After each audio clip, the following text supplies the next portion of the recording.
This is my experience visiting South Korea as a Chinese adoptee from the United States. Upon landing in Incheon, I saw on the backseat monitor that Changsha is only 1,000 miles away. And considering that this is my first time ever being back in Asia, it was really overwhelming to think that I would be so close for the first time in 20 years. I remember the first moment I realized I was in Seoul after being on a 13-hour flight and taking a 20-minute ride into the city, and seeing a man with a clear umbrella standing at a bus stop wearing fashionable clothes and thinking I was in a K-drama.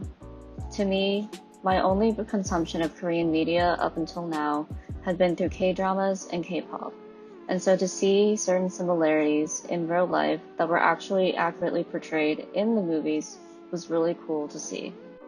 I stumbled upon this ritual when I was on a scavenger hunt with my study abroad program, and we had to go by Gyeongbokgung Palace. While I still have yet to visit there, I understand that it has great historical significance and that it plays a great role in certain iconic media productions, such as one of BTS's performances, and is heavily featured in K-dramas.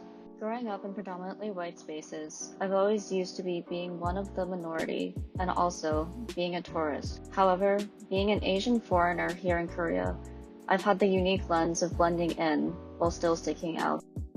This is a sculpture dedicated to BTS, which for me played a big role in my love of Korean culture. From learning Mandarin when I was younger, to then quitting due to an inability for me to get away from the phonetic system called pinyin, to then learning about Chinese pop music or C-pop, branching into K-pop through the likes of Korean groups who also had Chinese subunits, to then becoming fully accustomed to K-pop, which grew into a love of the Korean language as a whole.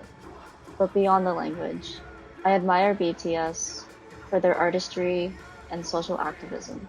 I love the meaning behind their songs, and I also love the fact of what they stand for in terms of breaking into the Western music domain.